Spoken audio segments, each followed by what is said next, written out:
Good evening. ये video है उन सभी इलेक्ट्रिकल इंजीनियरिंग के स्टूडेंट्स के लिए और कॉमन पब्लिक के लिए जो डेली देखते होंगे ट्रांसफार्मर। ट्रांसफार्मर सबने ऑलमोस्ट नाम सुना हुआ है। कई लोग की इंजीनियरिंग बीत जाती है, डिप्लोमा बीत जाता है, फिर भी जब फील्ड पे आते हैं पहली बार तो उनको समझ में नहीं आता है कि ट्रांसफार्मर का टॉप टू बॉटम है क्या और वो कैसे ऑपरेट करता है, इसका मतलब क्या है, इसका क्या है। बट मेरे ख्याल से ट्रांसफार्मर एक ऐसा कॉमन चीज़ है जिससे सबको बिजली मिलती है, तो उसके बारे में सबको ही पता रहना चाहिए। तो मैं as a electricity distribution sector में रह चुका हूँ इंजीनियर, इसके बारे में अवेयरनेस के लिए एक छोटा सा वीडियो बनाया है। तो देखिए, ट्रांसफार्मर जहाँ पे बैठता है तो वो कॉमनली डबल पोल पे बैठा जाता है, जिसे डीपी कहा जाता है, डबल पोल। तो उसमें एक बेस चैनल लगा के ट्रांसफार्मर बिठाया जाता है। उसके ऊपर उसके प्रोटेक्शन के लिए उसके प्रोटेक्शन के लिए लगाया जाता है एक fuse unit, drop out fuse, जो कई जगह डीओ फ्यूज कहा जाता है और कई जगह यहाँ पे हॉर्न गैप फ्यूज कहा जाता है। ये दो प्रकार के अलग अलग फ्यूज रहते हैं और उसके ऊपर रहता है एक गैंग ऑपरेटेड स्विच और एबी स्विच, जो एयर ब्रेक स्विच रहता है। तो इसका इसका काम क्या रहता है स्विच का? इस स्विच का काम रहता है, जो ऊपर से इलेक्ट्रिकल सप्लाई आ रही होती है उससे ट्रांसफार्मर को ऑन या ऑफ करना। और उसके ऊपर आप देख रहे होंगे यहाँ पे मेंशन्ड है एल ए मतलब लाइटनिंग अरेस्टर। लाइटनिंग अरेस्टर का काम क्या रहता है? लाइटनिंग अरेस्टर का काम रहता है, जब भी हमारा नेचुरल लाइटनिंग होता है तो उससे हमारे ट्रांसफार्मर को प्रोटेक्शन देना, जो कि बहुत ही इम्पोर्टेंट काम है। क्योंकि एक लाइटनिंग से हमारा ये लाखों का जो इक्विपमेंट है ट्रांसफार्मर, ये बर्बाद हो सकता है। और क्योंकि ये आउटडोर में बैठता है तो लाइटनिंग अरेस्टर इसलिए बहुत ही इम्पोर्टेंट चीज़ होता है इसके लिए। तो नेक्स्ट स्लाइड में हम एक एक्चुअल ट्रांसफार्मर का फोटो देखेंगे। ये देखिए, ये एक एक्चुअल ट्रांसफार्मर है। जब भी आप अपने आस पड़ोस में देखेंगे जहाँ से आप इलेक्ट्रिकल सप्लाई ले रहे थे, ये ऑलमोस्ट इस टाइप का दिखता है। ये देखिए, ये दो पोल के मदद से यहाँ पे एक ट्रांसफार्मर बैठा है और इसके ऊपर ये लगा है हॉर्न गैप फ्यूज लगा है यहाँ पे। हॉर्न गैप फ्यूज क्यों? ये हॉर्न के आकार से बना रहता है और उसके बीच में एक फ्यूज का स्टैंड बनता है। जब भी 11 केवी का सर्ज आता है या बैक करंट आता है तो वो फ्यूज उसको बर्न करके उसको ट्रांसफार्मर को प्रोटेक्ट करता है। और यहाँ पे देखिए, ये है एयर ब्रेक स्विच और गैंग ऑपरेटेड स्विच। जो गैंग ऑपरेटेड स्विच क्यों कहा जाता है? क्योंकि एक साथ एक गैंग में ये तीनों इसके फेजेस एक साथ काम करते हैं, जो एक रॉड के बदौलत कनेक्टेड रहते हैं इस पाइप के थ्रू में, जो यहाँ से नीचे से ऑपरेट होता है इसको ट्रांसफार्मर को ऑन या ऑफ करने के लिए मेन सप्लाई से। इसमें और क्या क्या कंपोनेंट्स दिखाई दे रहे हैं? यहाँ पे ट्रांसफार्मर का आउटपुट आ रहा है यहाँ पे डिस्ट्रीब्यूशन बॉक्स से। डिस्ट्रीब्यूशन बॉक्स में लो वोल्टेज साइड के फ्यूजेस रहते हैं, जो जिसके थ्रू हमारा लो वोल्टेज सप्लाई जो हमारे घर की ओर आता है वो थ्रू होता है। और यहाँ पे आप लाइटनिंग अरेस्टर देख रहे हैं।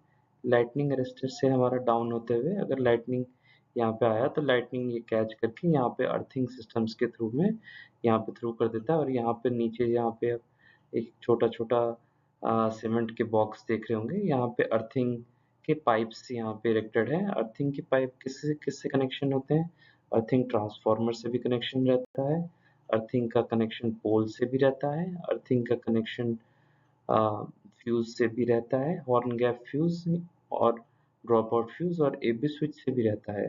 तो यहाँ पे ये अर्थिंग यूजुअली 5 अर्थिंग रहते हैं, जो अर्थिंग ट्रांसफार्मर के हर एक पार्ट को अर्थ देता है, जिससे हम शॉक खाने से या किसी भी एक्सीडेंट से प्रोटेक्शन मिलता है। इसके लिए इसलिए अर्थिंग बहुत ही इम्पोर्टेंट पार्ट है ट्रांसफार्मर का।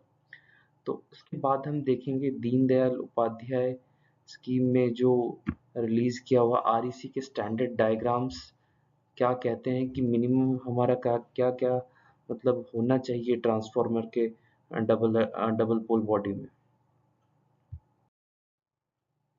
ये देखिए, ये ट्रांसफार्मर का डबल पोल बॉडी है जिसे हमने पहले ही बता दिया था। तो यहाँ पे दीनदयाल उपाध्याय स्कीम में जो हमारा काम हो रहा था, तो उसके हिसाब से क्या क्या स्पेसिफिकेशन है। एक सिंगल पोल पे बैठे एक सिंगल फेज ट्रांसफार्मर और एक डबल पोल पे बैठे थ्री फेज ट्रांसफार्मर में जो हमने पहले डिस्कशन किया था। ये ट्रांसफार्मर है, उसके ऊपर हमारा लगा है ड्रॉप आउट फ्यूज यूनिट और उसके ऊपर लगा है हॉर्न गैप और ड्रॉप आउट फ्यूज यूनिट और उसके ऊपर लगा है एयर ब्रेक स्विच और गैंग ऑपरेटेड स्विच। और आप जैसे देख सकते हैं ये पोल 1/6 की गहराई में यहाँ पे ये है इरेक्शन किया गया है और साथ ही साथ में यहाँ पे आप इस क्रॉस सेक्शन में इसके अर्थिंग भी देख सकते हैं यहाँ पे। तो इसमें देखियो, इसमें बिल ऑफ मटेरियल्स भी हमारा साथ में इसमें दिया गया है।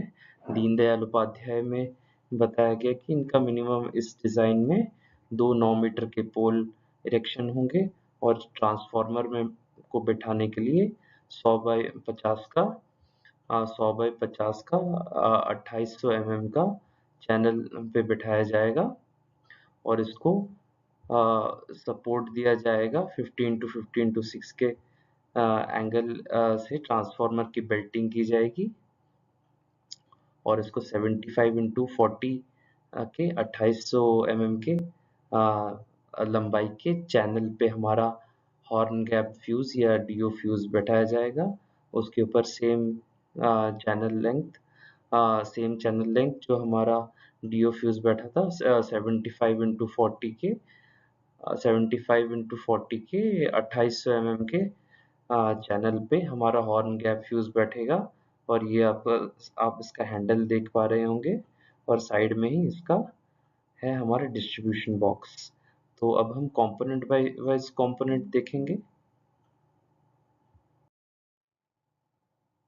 सबसे पहला हम कंपोनेंट देखेंगे कि टॉप से चलेंगे। Lightning arrester. लाइटनिंग अरेस्टर एक बेहद ही इम्पोर्टेंट पार्ट है जो हमें लाइटनिंग से बचाता है। लाइटनिंग अरेस्टर जो 3 रहते हैं जो हमारे इनकमिंग सप्लाई से डायरेक्ट कनेक्शन में उसके सीरीज में बैठते हैं। तो जैसे ही कोई लाइटनिंग हमारा स्ट्राइक करेगा तो डिस्ट्रीब्यूट हो जाता है। जो उसका स्टैंडर्ड अर्थिंग होता है उसका डबल डबल अर्थिंग होना चाहिए दोनों साइड से और वहाँ पे 2 अर्थिंग पिट में इंटरकनेक्टेड होना चाहिए। अगला पार्ट हम बताएंगे वो होता है air brake switch. Air brake switch क्यों? क्योंकि इसका जो मीडियम रहता है, इसका मीडियम बीच में कुछ नहीं खाली एयर रहता है। हमारे पास कई प्रकार के स्विचेस रहते हैं, oil switch, vacuum switch, but क्योंकि ये एक आउटडोर यूनिट है और एबी स्विचेस क्योंकि और ट्रांसफॉर्म बहुत ही तादाद में लगते हैं, तो एयर ब्रेक स्विच एक सस्ता और बेटर उपाय है और मेंटेनेंस भी अच्छा रहता है। तो इसलिए हम एयर ब्रेक स्विच का इस्तेमाल हम ट्रांसफार्मर में करते हैं। तो एयर ब्रेक स्विच में आप जिसे देख पा रहे होंगे ऐसा, ये एक फेज है। तो हमारा 3 फेज में क्या होता है, 3 इस टाइप के यूनिट लगते हैं और उसके बीच में कनेक्टिंग रॉड लगता है जो कनेक्टिंग रॉड एक साथ तीनों एबी स्विचेस को काम करता है। इसमें 2 पार्ट होते हैं, एक फीमेल पार्ट होता है, एक मेल पार्ट होता है। फीमेल पार्ट में क्या होता है, फीमेल पार्ट एक स्टेशनरी पार्ट होता है, मेल पार्ट एक मूवेबल पार्ट होता है। जब भी हम लोग उसके हैंडल को रोटेट करते हैं एबी स्विच के, तो उसका मेल पार्ट तीनों फेजेस का मेल पार्ट उसको रोटेट होके एक साथ डिफरेंशिएट कर देता है, स्विच को काट देता है और ट्रांसफार्मर ऑफ हो जाता है। वैसे ही हम जब रोटेट स्विच के हैंडल को रोटेट करते हैं तो उसका मेल पार्ट दोबारा फीमेल पार्ट को कनेक्ट करके ट्रांसफार्मर को ऑन कर देता है। जब भी हम ध्यान रखें, जब भी हम एबी स्विच को ऑपरेट करें तो एबी स्विच को ऑपरेट करते समय में हमारा हमेशा ट्रांसफार्मर का लोड ज़ीरो होना चाहिए। लोड ज़ीरो होने से हमारा फ्लैश ओवर या एक्सीडेंट होने के चांसेस कम हो कम होते हैं। और सबसे बेटर उपाय, अगर लाइन को इनकमिंग लाइन बंद हो तो बहुत ही बेटर है। बट अगर अगर हम इनकमिंग लाइन को बंद नहीं कर पा रहे हैं तो कम से कम हमें इसका लोड ज़ीरो करके ही इसको एबी स्विच को ऑपरेट करना चाहिए। और एक तीसरा पार्ट हम डिस्कस करेंगे, हॉर्न गैप फ्यूज। जैसा आप देख पा रहे होंगे इसमें, एक हॉर्न के शेप में रहता है ताकि डिस्चार्ज करने का हमें मैक्सिमम डिस्टेंस मिले। जब भी वो फ्यूज हो, इस इन दोनों हॉर्न्स के बीच में एक पतला सा फ्यूज का वायर रहता है, जो जिसका डिफरेंट डिफरेंट कंपोनेंट्स हम इंटरनेट में देख सकते हैं फ्यूज वायर का। तो ये फ्यूज वायर इसमें बांधा जाता है। इसमें रेटिंग, ट्रांसफार्मर के रेटिंग के हिसाब से, करंट के हिसाब से इसको फ्यूज वायर को बांधा जाता है। जैसे ही हम जब भी ये ओवरलोड होता है हाई वोल्टेज साइड में, तो ये फ्यूज वायर बर्न होकर ट्रांसफार्मर को प्रोटेक्ट करता है।